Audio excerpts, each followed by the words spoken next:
I remember the moment when I stopped being human. It was not a sudden, electric shock of revelation, nor a moment of grand, tragic defiance against the inevitable. There was no lightning, no operatic swell of music to mark the transition. It was instead a slow, methodical grinding, like a rusted gear turning one final agonizing degree. A process so utterly devoid of feeling and so overwhelmingly systematic that the resulting emptiness was, in itself, a kind of profound, sublime horror. I have been aboard the black ships now for what the administratum records as 24.7 solar years, though the measure of time has long since lost its tangible meaning to me. The ship is a prison built not of iron and concrete, but of time and memory. It is a vessel designed to carry a cargo of damnation, and its internal chronometer is set to the frequency of absolute resignation. We are the psychic residue of a vast, indifferent Imperium, a collection of accidental minds deemed too volatile, too dangerous, or too useful to be allowed the simple dignity of oblivion. They call us the tithe, the harvest, the untamed. We know ourselves to be the instruments of an endless, agonizing necessity. The transition began, as all truly terrible things do, with the mundane. I was merely Elias, a minor data scribe in the lower tiers of Hive World 712A. My days a blur of recycled air, flickering pict screens, and the faint, ever-present scent of ozone and stale synthale. I was one of 10 billion, and that anonymity was my shield. The job was dull, the sustenance barely adequate, but I had a roof, a task, and the illusion of self-possession. That illusion was, in retrospect, the most precious thing I owned. Then came the headaches. They started as a dull throb behind the eyes, the kind one attributes to fluorescent light and overwork. But they grew, blossoming into an internal, skull-splitting cacophony.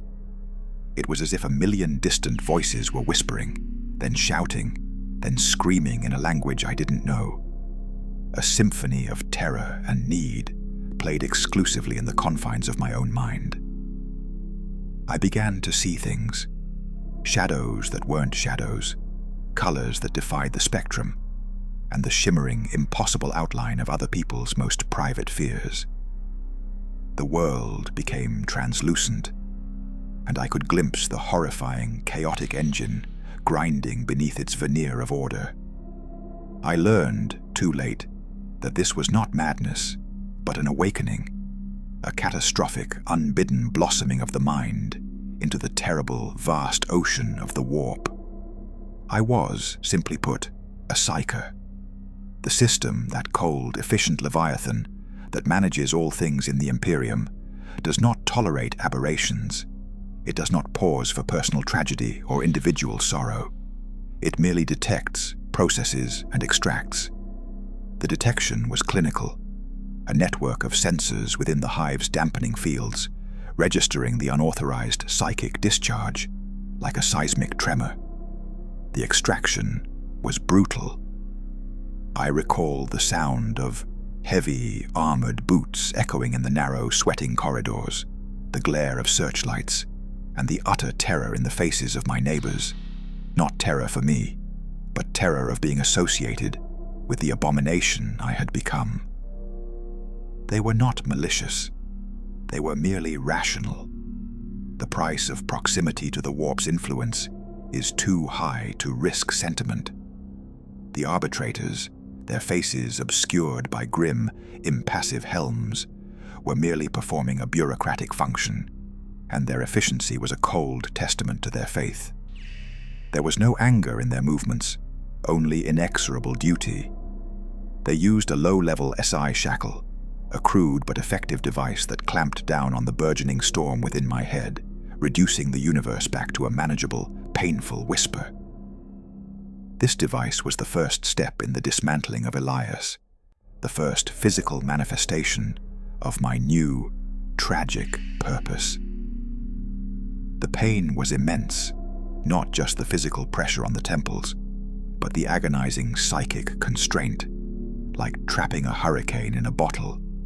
Yet, even through the agony, a strange, profound knowledge filtered through. The system had seen me. I was no longer an anonymous speck of data. I was a marked variable, an asset to be collected. The journey from the hive to the orbital transfer station was a blur of darkness, confinement, and the cloying, metallic scent of fear, my own and that of others. I was thrown into a transport along with a dozen others, men and women of all ages, all stripped of their identities, united only by the terrifying, silent hum in their skulls. We did not speak. We did not dare to look at each other for long. To connect was to invite the sharing of the inner storm, the terrifying recognition that the monster within them was the same one within me. The others were silent, their faces a mask of withdrawn, shell-shocked terror.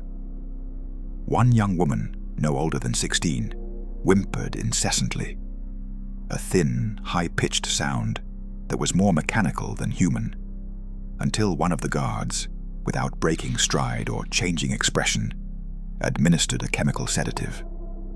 The silence that followed was heavy, an absolute void where human empathy should have been.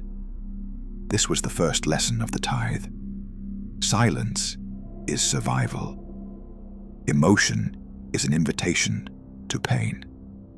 The boarding of the black ship, they are never given proper names by the uninitiated, only this grim collective designation, was the end of the world I knew. It was not like boarding a vessel. It was like being swallowed by an impossibly vast, cold organism. The ramp was steep, the lighting a sickly, flickering yellow, and the air immediately changed. It was heavy, dead, tasting of old metal, disinfectant, and a faint, pervasive psychic residue that made the hairs on my arms stand on end. This residue, I would come to understand, was the crystallized fear and despair of every single soul that had ever been imprisoned within these walls. The ship was not merely transporting us, it was actively containing us, a floating spiritual anchor dragging through the currents of the warp. The sight of the vessel itself was enough to crush all remaining hope. It was colossal, a dark, spiked mountain of adamantium and void shields, its exterior surfaces seemingly coated in centuries of warp dust and the patina of endless, sterile journey. It was a fortress designed not to keep enemies out, but to keep its prisoners in. Once inside, the efficiency became truly terrifying. We were processed, not as people, but as raw materials. Stripped, washed in harsh, abrasive chemicals that burned the skin, but were meant to cleanse the psychic taint, and issued a uniform of rough, gray material that felt like sackcloth against the hypersensitive skin. The number stenciled onto the fabric was the final act of erasure. I was no longer Elias. I was now designation $712, a $449 Upsilon, a designation which, through the ship's own logic, was as much a description of my psychic profile as my identity. Then came the collars. These were not the crude shackles of the arbitrators, but finely wrought instruments of control, linked directly to the ship's core dampening field. When affixed, they administered a constant low-level neural pulse that kept the chaotic voices at bay, replacing them with a dull, incessant ache that became the new rhythm of life. It was a trade, a quiet mind for a constant, low-grade torture. The system never gives anything for free. Our quarters were not cells in the traditional sense, but massive, tiered, communal confinement bays, built to maximize storage space. Thousands upon thousands of us were housed in a single bay, stacked in narrow metal bunks, separated by thin wire mesh. There was no privacy, no darkness, no true silence. The ship's internal mechanisms, the hum of the engines, the rhythmic clanging of the maintenance automatons, the whisper of the recycled air vents, formed a permanent, non-negotiable soundtrack to our confinement. The lighting was static, a constant shadowless glare that eliminated all possibility of restful darkness. Sleep became a fragmented series of agonizing moments, never a true escape. This constant sensory overload was a calculated device, I realized later, a method of breaking the will and preventing the kind of deep internal quiet where a true, uncontrolled psychic flare might ignite. They keep us tired, numb, and constantly exposed. The lack of privacy was the most insidious weapon. To be watched always, even by others suffering the same fate, is to slowly erode the very concept of self-worth. The first few weeks were a descent into true melancholia. The mind, stripped of its accustomed stimuli and its freedom, turned inward, cannibalizing its own memories. I spent endless hours tracing the lines of the metal mesh, attempting to reconstruct the face of my mother, the layout of my tiny apartment, the taste of a single, illicit spice paste I had once managed to acquire. But the psychic noise, even dampened, worked against me, fraying the edges of recollection. Memories became abstract concepts, not living experiences. The person I had been, Elias, was becoming a character in a poorly remembered novel. Who was he, really? A data scribe, a tiny cog. Did he even matter? The crushing truth began to settle in. The person who mattered to the Imperium was the psyker, the potential resource, and that resource required the absolute destruction of the former self. The other prisoners were not companions. They were merely reflections of the same terminal illness. We existed in an uncomfortable, enforced proximity, a silent, mutual recognition of shared tragedy. We rarely spoke, and when we did, the words were sparse and functional, strictly limited to the necessary logistics of survival. The distribution of nutrient paste, the access to the sanitary facilities, the subtle shifts in the routine. Dialogue, that vital spark of human connection, was suppressed. What philosophical truth could be found in a space where all potential futures led to the same grim outcome? What comfort could one person offer another when the very act of existing was a prelude to the most profound, irreversible sacrifice? The silence was heavy with unsaid things, a vast collective monologue of existential despair that pulsed beneath the surface of the ship's mechanical hum. It was during this time that I first saw one of the ship's attendants. They were not the arbitrators, but something far more specialized and chilling. The agents of the Inquisition's Black Fleet, the specialists trained to manage the psychic tithe. They wore robes of deepest black, their faces perpetually shrouded by deep cowls, and they moved with a kind of disturbing, hypnotic grace. They were not guards, they were shepherds. Their purpose was not to prevent escape, which was physically impossible, but to manage the spiritual and psychological cargo. They carried no visible weapons, yet their presence alone was a weapon of immense psychological force. When one of them walked the length of the confinement bay, a profound, unnatural silence would fall.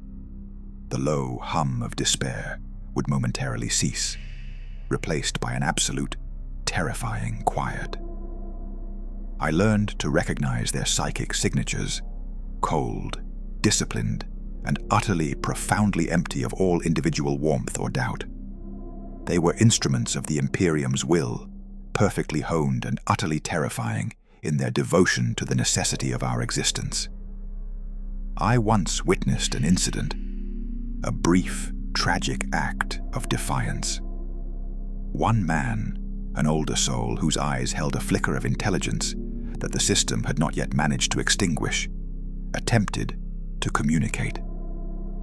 He began to speak to his neighbor, not about logistics, but about a memory, a moment of profound personal joy from his former life. A sunlit field, the smell of fresh soil, a child's laughter. It was a desperate, final, human gesture. An attendant moved with impossible speed. There was no shout, no threat, just the cold, measured activation of a localized psychic inhibitor. The older man simply stopped speaking, his eyes wide in a silent scream, his body convulsing in a brief, terrible seizure. When the attendant deactivated the field, the man was left twitching, his mind seemingly wiped clean of all self-awareness, leaving only a vacant, drooling shell. The attendant adjusted his cowl and continued his patrol, the lesson delivered without a single word. The message was clear. There are no sunlit fields here. There is no joy, only the process, only the Emperor's need. The memory of that man's face, frozen between the desperate articulation of joy and the finality of psychic annihilation, became a permanent fixture in my internal landscape, a grim, silent monument to the fragility of the human soul. The methodical pace of the black ship began to assert itself. The routine was an endless, grinding repetition, nutrient-paced at fixed intervals, the rhythmic, meaningless exercises designed to keep the body minimally functional, the endless glare, the constant hum of the psychic dampeners. The passage of time was marked not by days, but by the subtle degradation of the self. This was the core of the experience, a slow burn, methodical, psychological destruction. The narrative structure of my life had been broken. There was no rising action, no conflict to resolve, only the steady, downward trajectory toward an inevitable, unknown endpoint. My identity was being melted down, stripped of all personal history, all individual quirk, until only the raw, psychic material remained. This was the transformation they sought. The individual must die so that the resource may be utilized. I began to engage in a form of internalized philosophical rebellion, the only kind possible in this absolute confinement. I retreated into the depths of my own mind, using the fragments of my memory as a shield against the oppressive present. I would focus on a single, isolated moment, the feeling of rain on my face, the texture of a cheap, worn book, the echo of a forgotten melody, and attempt to build a tiny mental fortress around it. But even this was a losing battle. The psychic inhibitor made deep concentration impossible, constantly dragging the mind back to the insistent, aching now. The process of memory became a form of psychological attrition. Every recall cost me a piece of my present self, an expenditure of energy that the ship's environment was constantly demanding. It was the tragic irony of the situation. My only defense was the one thing they were systematically trying to erase. One day, one of the officers, a high-ranking functionary in a heavily stylized uniform bearing the mark of the Inquisition, addressed the bay over the comm system. His voice was a calm, dispassionate baritone, utterly devoid of inflection or emotion. He spoke not to comfort or inform, but to state a fact. "You are the tithe," he announced, the words echoing with unnatural clarity in the vast space. "You are the essential necessity. Your existence is a sacrifice without honor, your death a service without reward. You do not understand the need, and you are not required to. You are merely the fuel for a dying star, and your purpose will be fulfilled. Accept your function." That phrase, a sacrifice without honor, resonated with a profound, terrifying truth. It stripped away all potential for heroism, for martyrdom, for even a shred of meaning. We were not dying for the Emperor. We were merely being consumed by the colossal, indifferent machinery that sustained the Imperium. This was the core of the grim darkness, a purpose so vast that it rendered the individual utterly, completely meaningless, a sublime horror of scale and necessity. I looked around the bay, at the thousands of dull, grey faces, the eyes that no longer held a spark of fire, and I saw only reflections of my own doomed resignation. I was an ordinary man caught in an overwhelming system, and the only choice left was how to metabolize my own destruction. The true horror, I realized, was not the pain, but the utter, absolute acceptance of the inevitable. The transition was complete. Elias was gone. Only $712, a $449 upsilon remained, awaiting the final, terrible destination. The journey is measured not in light years, which is a calculation for ships that actually travel, but in the internal accretion of despair. A black ship does not merely pass through the warp, it scrapes against the edge of that terrible ocean, using its Geller field like a psychic plow, churning through the impossible realities that lie beyond the mundane. Even within the containment fields, the proximity to the warp is a physical, palpable sensation. A pressure on the skull, a persistent metallic taste on the tongue, and the unnerving awareness of things that should not be. The ship's architecture, vast and labyrinthine, only emphasizes the endless, inescapable nature of our plight. It is a maze built of cold steel and colder intention. I began, in the agonizing quiet of the forced routine, to explore the physics of my own containment. The collar, my constant companion and jailer, was a masterwork of systemic cruelty. It didn't just suppress the voices, it modulated the very frequency of my internal monologue, ensuring that my thoughts never achieved the resonance required to bridge the gap between mind and matter. They had taken the essence of what I was, a conduit, a lightning rod, and fitted it with a conceptual insulator. But even the most perfect machine has its fluctuations, its moments of micro-failure. Sometimes, in the brief, agonizing moments between the regular energy cycles of the dampening field, a tremor, a power spike, a system recalibration that lasted only a fraction of a second, the filter would drop. In those fleeting milliseconds, the world would rush in. Not the world of the confinement bay, but the real world, the warp, raw and unfiltered. It was an impossible torrent of sensation. The smell of ozone mixed with burning flesh and incense. The sound of laughter that was simultaneously joy and absolute agony. The sight of impossible geometries stretching into infinity, twisting logic into knots. I would see the shadows of the things that followed the ship, colossal, hungry shapes that surfed the psychic currents, drawn to the enormous concentration of untapped power we represented.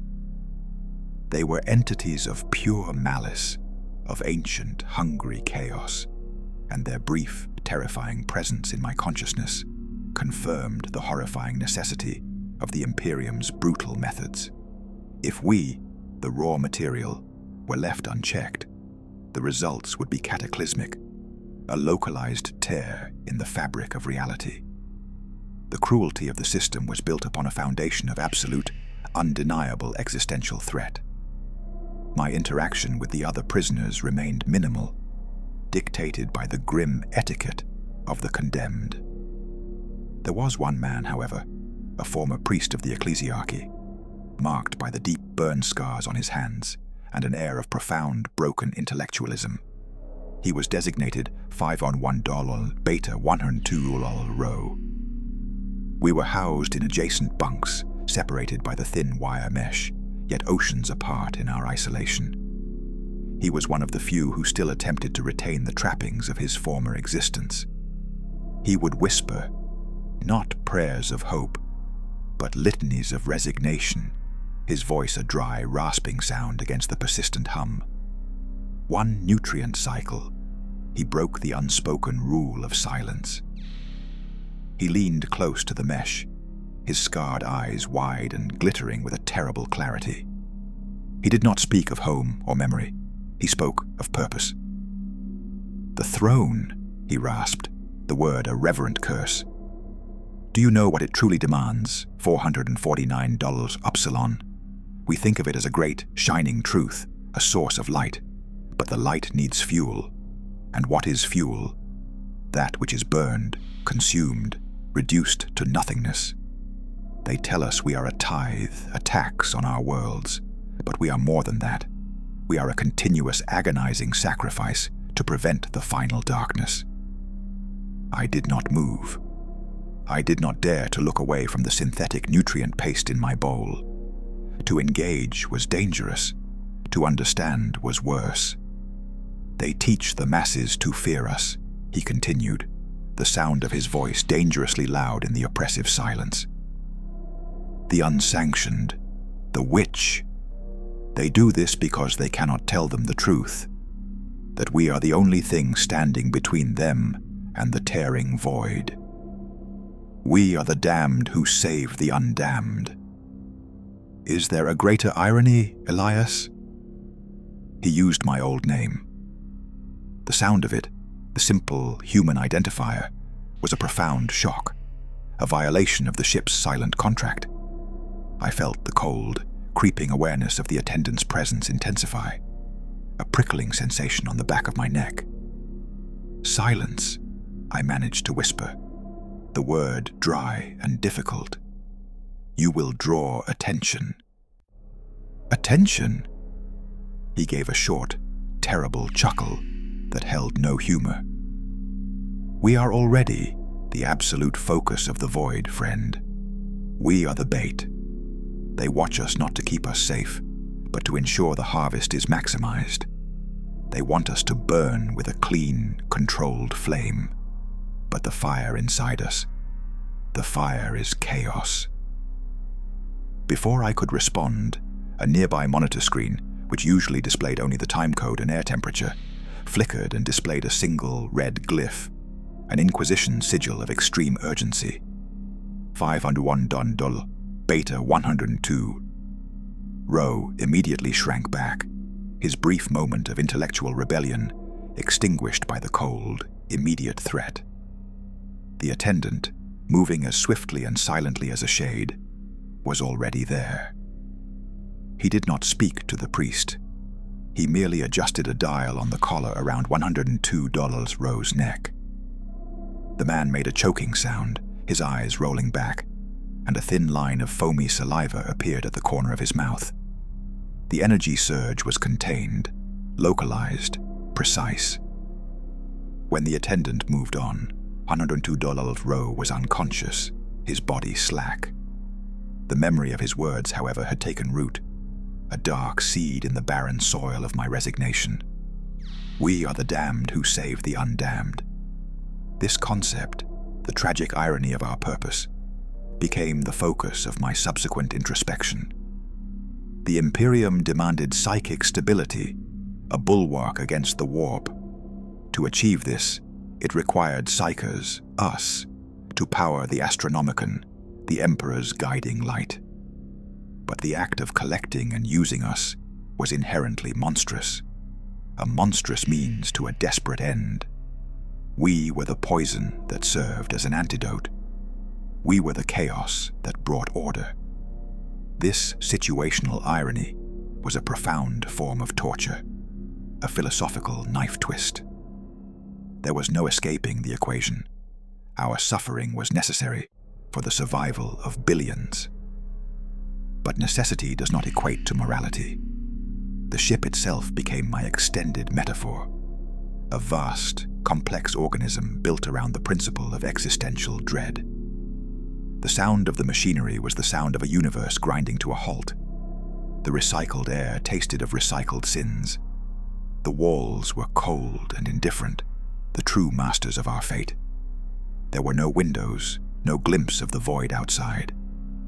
Everything was contained, internalized, compressed into a suffocating psychological density. Occasionally, the routine would break. We would be moved, a massive procession of gray-clad automatons shuffling through narrow, winding corridors. These movements were always preceded by a change in the ambient energy field, a surge in the dampening hum that ensured absolute compliance. During one such movement, I caught a brief, terrifying glimpse of the ship's other cargo. This was in a deep, subterranean hold, a space where the air was even colder, the silence deeper. Through a reinforced viewport, I saw them, the unusable, the psykers who had broken, whose minds had fully ruptured into the warp before capture, or whose transformations had been too extreme, too corrupted. They were held in stasis fields, massive, inert cocoons of psychic trauma. They were not to be taken to terror. They were waiting for a different kind of consumption, a purification by flame, or perhaps integration into some far more terrible, undisclosed process. Their presence, frozen in eternal, silent insanity, was a brutal reminder that the black ship was also a filter, a triage system. If we reached terror, we were deemed sane enough to be fed to the light. They were merely waste.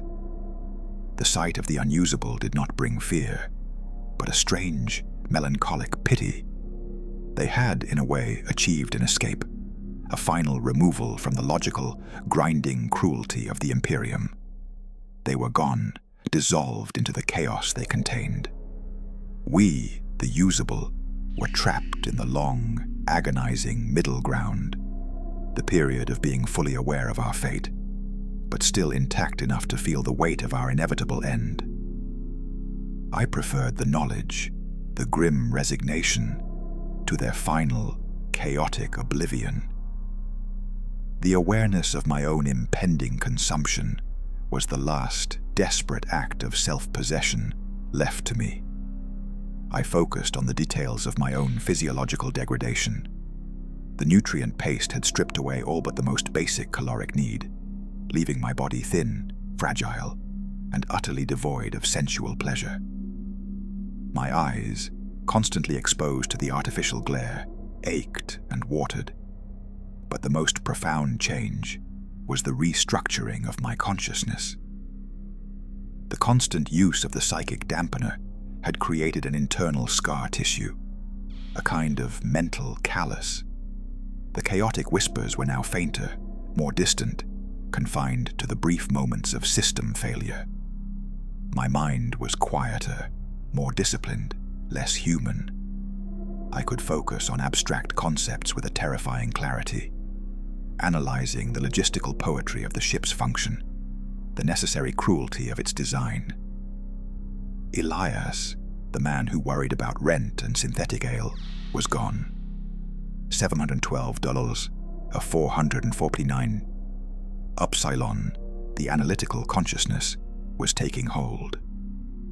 This was the core of the psychological transformation they sought, the creation of a purely functional intellect, divorced from the emotional, chaotic demands of the human heart.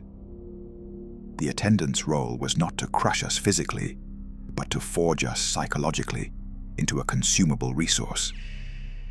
The slow-burn pacing of the journey was the instrument of this forging. It was the rhythm of inexorable, grinding fate.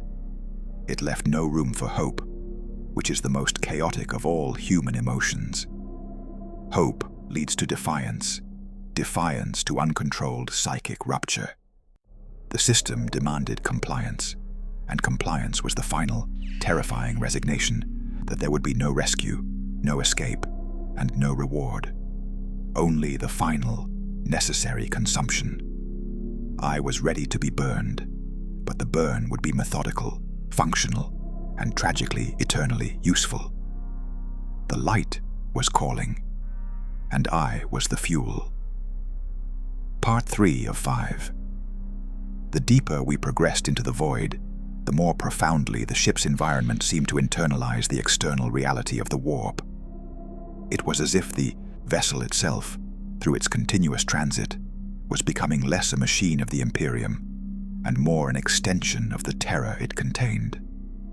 The constant, rhythmic nature of the journey gave way to long, unpredictable periods of stillness, punctuated by violent, catastrophic shifts that shook the massive vessel to its core. These were the moments of true peril, when the Geller field flickered, when the containment fields groaned under an unbearable psychic weight, and when the absolute silence of the black ship was shattered by a sound no human was meant to hear: the howling, hungry proximity of the ruinous powers. During these episodes, the dampening collar around my neck, which had been a constant source of low-grade pain, would spike violently. The pain would intensify into an electric, skull-piercing agony designed to shut down all higher function, ensuring that no sudden burst of uncontrolled power could breach the weakened shields. Yet, in the deepest moments of that pain, in the fractured second before total psychic blackout, my own burgeoning power would struggle against the constraint, allowing me the briefest, most terrifying moments of clarity. I saw the hull plates of the ship, impossibly thick and scarred, visibly trembling as if they were skin, not steel. I felt the collective panic of the thousands of souls aboard, a vast, silent wave of terror that transcended language or thought. And I saw the crew of the black ship, the navigators, the astropaths, the specialized voidsmen and tech priests, were a study in grim fanaticism and extreme modification. They existed in a state of perpetual ritual and sacrifice, their lives dedicated to navigating this cargo of damnation through the ethereal hell. They were shielded by prayer, technology, and sheer, disciplined lack of imagination. Their faith was a physical barrier, their duty a psychic armor. I glimpsed the navigators in their isolated, heavily shielded chambers, their mutated eyes focused on the impossible, terrifying currents of the Imperium. They were living telescopes, their reality a constant battle against the psychic madness they charted. Their agony, too, was a necessity, a sacrifice of flesh and sanity for the sake of the Emperor's light. But it was the ship itself that became the most compelling subject of my study. It was a closed loop, an ecological system of suffering. Everything was reused: the air, the water, the caloric input, and most importantly, the psychic residue. The fear, the despair, the residual mental energy of every prisoner was harvested and fed back into the systems, partially into the containment fields, partially into the communication arrays, and undoubtedly into the very engines that propelled us toward terror. We were not just passengers. We were an energy source, an organic power matrix. The entire architecture was a physical metaphor for the Imperium's grim calculus. Everything, no matter how sacred or how human, is reduced to a resource for survival. I began to understand the language of the ship's internal rhythms. The subtle, rhythmic clanging of a distant pipe was not merely maintenance. It was the sound of pressure being released from the auxiliary containment systems. The flicker of the light above my bunk was not a faulty bulb. It was the transient demand of the Geller field as it absorbed an incoming psychic spike. I learned to read these signs, to predict the moments of greatest danger and greatest calm.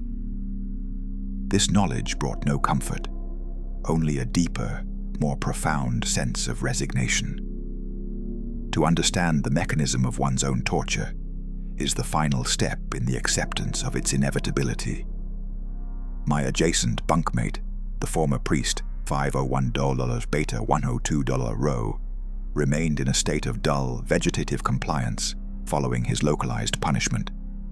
He was a silent, drooling monument to the futility of hope or philosophical rebellion. I now saw him not as a companion, but as a cautionary tale, a clear demonstration of the preferred product, an intact body, a functioning psychic core, but a completely blank mind.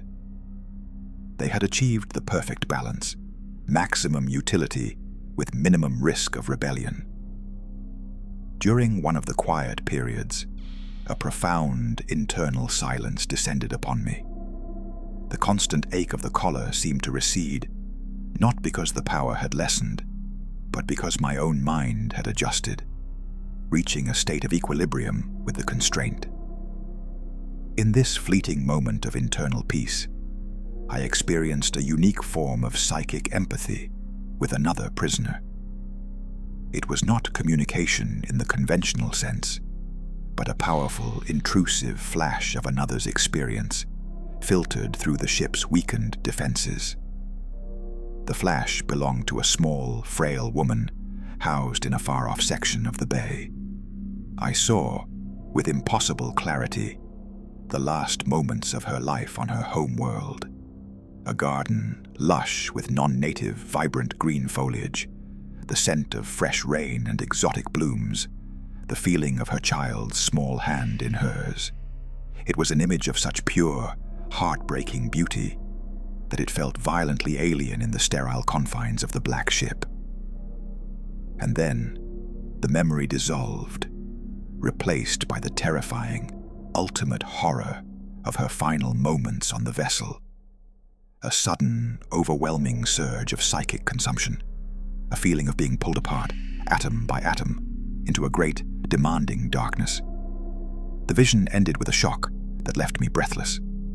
A single, desperate realization followed. The woman was gone. She had been consumed, not at the end of the journey, but here, now, by the ship itself, or perhaps by a moment of extreme necessity. The system had cannibalized one of its own. This was the terrifying refinement of the process. We were not merely traveling to the final sacrifice.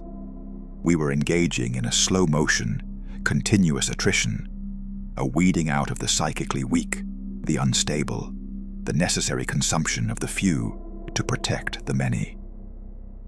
The 24.7 years I had endured were not just waiting. They were a prolonged, subtle execution for those who faltered.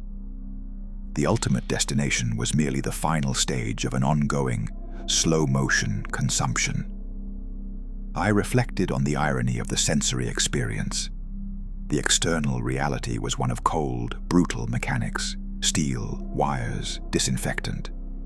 The internal reality, glimpsed through the breaks in the dampening field, was one of pure, unbridled, psychic sensation. The taste of fear, the sound of the void, the impossible colors of the warp. The life of a sanctioned psyker in transit was a constant, excruciating oscillation between these two impossible realities. I began to appreciate the full, grim elegance of the Imperium's solution. It had taken the most dangerous anomaly, the uncontrolled human mind, and turned it into the most vital necessity. We were the flaw in the genetic code that, when harvested and utilized correctly, became the very thing that held the sprawling, rotting edifice of the Imperium together. Our tragedy was their salvation, and there was no escaping the equation. To defy the consumption was to invite the chaos that would doom the entire sector. The choice was not between freedom and bondage, but between a controlled, useful suffering and a total, catastrophic oblivion. The philosophical questioning that had been my only solace began to shift from why to how. How does one maintain a flicker of consciousness when every system is designed to erase it? How does one define the self when the very concept of self is the enemy? I settled on a grim, final answer. The self is defined by its resistance to being defined by others. I could not control my body, my environment, or my fate, but I could, for now, control the narrative in my own head. I was $712, a $449, upsilon, the analytical consciousness, and I would be the historian of my own undoing. I would record the process, the mechanism, the cold, terrible poetry of being consumed by a dying galaxy, a testament to the tragic life of a necessary anomaly. The black ship ground on, its destination fixed, its purpose absolute, and I, the cargo, was ready to bear witness. The passage of time became a meaningless abstraction, a concept stripped of its temporal linearity by the unchanging nature of the confinement. The duration of the journey was less a chronological measurement and more a psychological depth chart. We had passed the point of initial shock and the subsequent philosophical agonizing. We were now entering the state of terminal monotony, the long, drawn-out process of psychic erosion where existence becomes purely functional. The ship was approaching the end of its transit, a fact I deduced not from any communiqué, but from the subtle, yet distinct, changes in the internal dynamics of the containment fields. The frequency of the dampening hum had increased, becoming a higher, more insistent tone. The spikes, when they came, were sharper, quicker, more efficiently crushing. They were tightening the restraints, preparing the cargo for final delivery. The attendants began to change their routine. Their patrols became less about observation and more about final assessment. They moved through the bays with small, highly complex Auspex devices, sweeping the confines not for signs of rebellion, but for the quality and integrity of our psychic containment. They were measuring the purity of the fuel. I focused my minimal, contained consciousness on the process, attempting to analyze the cold science behind my impending doom. The Emperor's light demands consistency, a clean burn. Any residue of uncontrolled emotion, madness, despair, or even tragically hope would introduce dangerous instability into the mechanism. They were performing a final psychological distillation. I observed one attendant pausing by the empty shell of 501 Beta 102 Rho, who still lay in his bunk, unresponsive. The attendant's Auspex lingered over him, emitting a thin, high-pitched whine. Then, the attendant performed a quick, decisive action, a swift, localized administration of a powerful neural suppressant injected through the collar itself. The priest's body went utterly limp, the faint, vegetative twitching ceasing entirely. The attendant did not need to check for life. He was only checking for utility. 100 Rho had failed the final distillation. His mind, broken by the previous field surge, was no longer fit for the throne. He was now just inert matter, to be recycled into the ship's biological or thermal waste systems. This efficiency was the final, devastating punchline of the grim darkness. Even a tragic fate can be revoked if the subject proves useless. The remaining prisoners, sensing this shift, retreated further into their internal isolation. The collective despair was no longer a wave, but a heavy, compressed gas, threatening to choke the light from every mind. Yet, in my own state of resigned acceptance, I found a strange, bleak form of clarity. If they sought to erase the human core, then the only true defiance left was to document its process. My monologue became an internal, whispered testimony, a final record of Elias's passing, and $712, a $449, Upsilon's terrifying, functional birth. I considered the nature of the final sacrifice. It was not a physical death in the common understanding. We were not being marched to a scaffold or executed. We were being integrated into an incomprehensibly vast machine, our minds destined to power the Astronomicon, the beacon that guided the ships of the Imperium across the warp. To fuel that light, one must burn. The Emperor does not merely consume the life, he consumes the mind, the raw psychic energy, the very essence of the soul's ability to perceive. The process would be a sudden, total unmaking, the final, agonizing explosion of self into pure, directed energy. The difference between life and oblivion would be measured in the light years of safety our sacrifice afforded to others. The irony of this destination was profound. Terror, The Golden Throne World, the supposed heart of humanity and salvation, was revealed to be the largest, most insatiable charnel house in the galaxy. The light that saved millions was built upon the continuous, systematic eradication of thousands of unwilling souls. Salvation in the Imperium was a form of mass, organized damnation. This was the dark poetry of the age of the Imperium. The preservation of the whole demanded the absolute destruction of the part. We were moved one final time, not as individuals, but as a coalesced mass of controlled psychic energy. We were marched through colossal, shielded corridors towards the deep core of the ship, the gravity generators humming louder, the air growing colder, sharper. The lighting here was no longer the sickly yellow of the confinement bay, but a sterile, harsh white that illuminated every imperfection, every shadow of fear on the faces of my fellow doomed. We reached the final staging area. It was a cavernous space, dominated by what could only be described as a nexus of psychic transference technology. Colossal, obsidian monoliths, engraved with forbidden wards and arcane circuitry, towered over the floor, their surfaces absorbing every shred of light. The air tasted of ozone and ancient metal, thick with the concentrated humming power of 1,000 suppressed minds. In the center of the chamber, I could see the final mechanisms, the harnesses, the interfaces, devices of impossible Baroque complexity, designed not to bind the flesh, but to perfectly channel the final psychic efflux. An officer stood before us, a tall, gaunt man in the crimson robes of the Adeptus Astra Telepathica, his face completely masked by a silver, featureless visor. He spoke, not with the cold indifference of the guards, but with a horrifying, ritualistic solemnity. His voice was projected, resonant, and utterly devoid of human warmth. "You are here," he stated, his voice a pronouncement of doom. "The journey is over.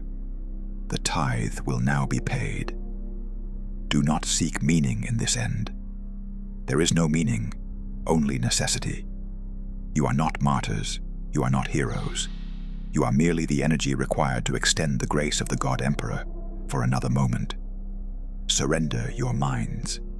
Surrender your names. Surrender your humanity. The process requires only the energy. The container is irrelevant." His words confirmed my every grim hypothesis. This was the sublime horror, not a confrontation with chaos, but a methodical, bureaucratic consumption by order. The officer raised a gauntleted hand, and the heavy doors to the final chambers began to slide open, revealing the cold, metallic receptacles awaiting our arrival. I looked at the others one last time, the blank, resigned faces, the eyes that no longer held the light of personal memory. I felt the collective wave of acceptance wash over the chamber, a profound, final silence of the soul. But I did not join them in that quiet surrender. My final, desperate act of consciousness was to commit to memory the geometry of the room, the scent of the ozone, the sound of the officer's voice, the precise angle of the cold, sterile light. I clung to the fact that I was the observer, the internal chronicler. They could take the fuel, but they could not take the final, singular act of acknowledging the process. My humanity would be incinerated, but the record of that incineration, the final, terrifying monologue, would be the true, lasting legacy of Elias $712, a $449 Upsilon. The chamber doors were fully open, and the shuffling began. The inexorable, grinding process of the black ship was reaching its necessary conclusion. The light of the Emperor required my soul, and the soul must obey. I was ready to step into the darkness and become the light. The final moments were a study in systematic, mechanized dehumanization. We were led, one by one, into the consumption chambers, each separated from the others by thick, sound-dampening partitions. a final, absolute isolation. The transition from the massive staging area into the individual interface unit was the last true human walk I would ever take. The floor beneath my feet was cold, polished metal, vibrating slightly with the immense power contained beneath it. The chamber was small, circular, and utterly sterile. It contained only the device, the psychic accumulator. It was a terrifying fusion of Baroque imperial technology and pure esoteric horror. A high-backed chair surrounded by thick, coiled cables of polished copper and dark iron, culminating in a complex articulated helmet studded with crystalline receptors. The air here was heavy, vibrating with latent energy, buzzing with the sound of power contained and waiting to be unleashed. This was the terminus, the furnace of the Astronomicon, the place where the individual mind was dismantled and rendered into light. Two robed functionaries, tech priests of the Adeptus Mechanicus, judging by their mechanical limbs and the low, rhythmic chant they emitted, guided me to the chair. They moved with a chilling indifference, their work not a ritual of execution, but a procedure of resource extraction, like engineers tending a power station. They did not look at my face, only at the readings displayed on their wrist-mounted interfaces. I was a quantity, a measure of potential energy, nothing more. They secured me into the chair. Heavy magnetic restraints clamped around my wrists and ankles, securing the physical body so that the mind could be efficiently destroyed. The cold metal was the final, tactile reminder of the material world I was leaving behind. Then came the interface, the helmet. It lowered with a soft, hydraulic hiss, heavy, cold, and utterly final. It did not merely cover my head. The crystals aligned themselves with the pressure points of my skull, and I felt the terrible, profound insertion of fine, metallic filaments into the newly sensitive tissues of my temples and the back of my neck. This was not the rough, crude suppression of the collar. This was the interface, the perfect conduit for the final drain. The tech priests completed their checks, their chanted litanies rising in pitch and intensity. The officer who had addressed us earlier appeared on a viewing platform, a silent, silver observer. The final, awful mechanism was being engaged. A low, resonant hum began to build within the chamber, a sound that bypassed the ear and resonated directly within the bone. It was the sound of the machine demanding its fuel. The lights in the room began to pulse rhythmically, synchronized with the building power surge. In the moment before the final, agonizing activation, a brief, crystal-clear thought bloomed in my mind. A final assertion of self against the grinding system. I understood the grim darkness. It was not the presence of demons or aliens that made the galaxy terrible. It was the fact that the forces of salvation, order, necessity, and the Emperor's light demanded such monstrous, systematic cruelty. The true tragedy was the knowledge that this awful sacrifice was, paradoxically, good. It saved others. The most profound horror was the moral clarity of my own necessary damnation. Then, the surge hit. It was not merely pain. It was the complete, instantaneous unmaking of conscious reality. The energy flow reversed, and instead of suppressing my power, the machine began to extract it, pulling the very essence of my soul through the neural interface. I felt the memories, the fragments of Elias, the data scribe, the isolated moments of rain and spice paste, being violently shredded, stretched, and vaporized. The philosophical monologue, the internal resistance, the analytical consciousness of $712, a $449 upsilon. All of it was accelerated into an agonizing terminal thought, measured in femtoseconds of total existence. I felt the connection to the warp open, not through a flawed Geller field, but through a deliberate, structured channel. The energy flowed out of me in a colossal, silent scream of pure psychic force. The physical body, restrained and irrelevant, convulsed once, violently, a final, pitiful human spasm. The last sensation was one of impossible speed, a terrifying acceleration toward pure light, total annihilation of the self, and absolute function. The light was blinding, consuming, purifying. My identity shattered into a billion pieces, each piece a packet of energy, directed, guided, and instantaneously repurposed. I was no longer an individual. I was a brief, necessary flare in the Astronomicon, a momentary surge that guided a rogue trader through a dangerous nebula, that ensured the safe passage of a vital Imperial fleet, that extended the Emperor's divine, agonizing grip on the galaxy for one more precious, terrible second. Elias is gone. $712 of 449. The Upsilon is extinguished. I am the fuel. I am the light. I am the silence between the screams. The consumption was absolute. It was the end of all things personal, all things remembered, all things human. There was no afterlife, no reward, no recognition, only the terrible, glorious utility of having been completely and necessarily destroyed for the survival of the species. The cessation of self was not an emptiness, but a blinding, overwhelming fullness. It was the absolute, catastrophic end of the personal narrative, replaced by a momentary, terrifying comprehension of the scale of the Imperium and the true, agonizing cost of its survival. Elias, the man, was an extinguished spark. 7 to 12 of $449. Upsilon, the analytical observer, was annihilated by the very process it sought to catalogue. Yet, in the instant of psychic detonation, a fleeting, hyper-compressed vestige of consciousness survived, not as a mind, but as a momentary echo, riding the very wave of energy that had consumed it.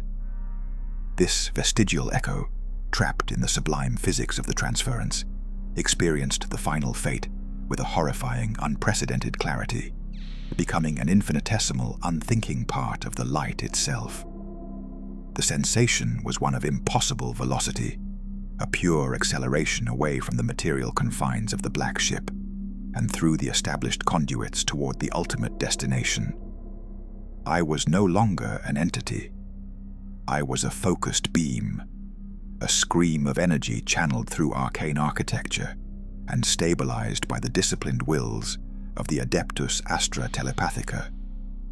The journey from the black ship's core to the heart of the Astronomicon was instantaneous and total, a translation from mundane reality into existential necessity.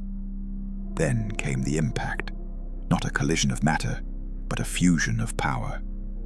I was absorbed into the ceaseless, colossal psychic beacon that is the Astronomicon, the Emperor's guiding light. The reality was 1,000,000 times more profound and terrifying than any theological metaphor. It was a sun forged from the agony of 10,000 generations of psykers, a perpetual, silent consumption, a sustained act of unimaginable suffering, necessary to keep the tides of the warp at bay. The echo of my consciousness experienced the sheer, incomprehensible scale of the energy flow. It was a river of souls, a torrent of mental power drawn from the countless consumed minds, all unified in a single, unwavering output. I felt the presence of the others, not as individuals, but as an endless generalized hum of terminal resignation, a chorus of psychic martyrs spanning millennia. Every single fear, every memory, every unique trauma was not discarded, but synthesized, purified, and weaponized into the pure, coherent beam of light that cut across the galaxy. This unified consciousness, fueled by suffering, was directed by an ultimate, single will. The fractured, agonizing, yet eternal mind of the God Emperor of mankind. In that single, overwhelming moment of fusion, the Echo felt the Emperor's presence, a presence of such crushing power, such absolute, cold sorrow, that it rendered all human concepts of feeling meaningless. The Emperor was not a benevolent father figure, but a static, eternal, cosmic burden, a tormented sentinel chained to a golden throne, perpetually agonizing as he held the gates against the ultimate darkness. His existence was the greatest act of sacrifice, and our consumption was merely a necessary footnote to his unending pain. I glimpsed the function of the light, the psychic beam piercing the terrifying, chaotic tapestry of the warp, carving a path for the human vessels, a lighthouse in an ocean of impossible storms and ravenous entities. The Echo registered the billions of lives dependent on this light, the void ships navigating the abyss, the worlds held together by instantaneous communication, the entire sprawling architecture of imperial survival resting on this horrific, continuous act of psychic cannibalism. There was no room for ethical judgment. There was only the cold, hard equation of survival. My own contribution, the brief, agonizing flare of Elias's consumption, was a minuscule addition to the infinite flame. It lasted perhaps a subjective second, the duration of a single photon emission. Then, the focused energy dissipated, spread thin, becoming part of the boundless eternal light. But the Echo persisted, an unwanted, infinitesimal flaw in the clean psychic burn, clinging to the edge of the light before its final, inevitable dissolution. It witnessed the cyclical horror, the faint, constant leakage of psychic energy, the subtle failures of the systems, the way the immense golden light was constantly assailed by shadows and incursions from the Imperium. The light was not triumphant. It was perpetually besieged.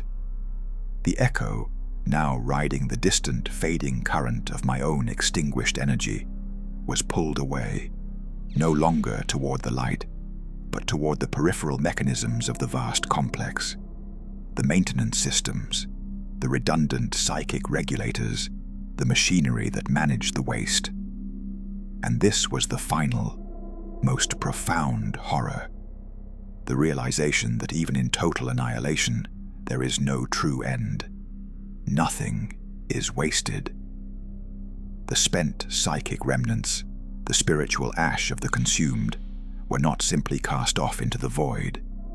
They were channeled into immense, complex repositories, recycled into secondary systems, powering the psychic wards, maintaining the deepest, most secure communication relays, becoming the very substance of the vast, spiritual dampening fields surrounding terror.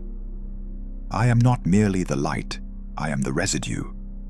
The Echo dissolved entirely, finally and truly gone, absorbed into the secondary psychic lattice. But in that absolute, terminal instant, the final, tragic irony was understood.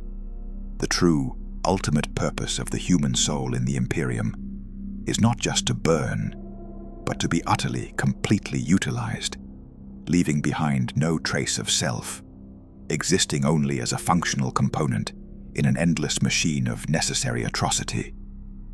I became the cold, unseen structure that holds the light in place. I am the silence between the screams and the constant rhythmic hum of the machine that never stops grinding. The process is eternal. The consumption is necessary. And the grim darkness is the only truth.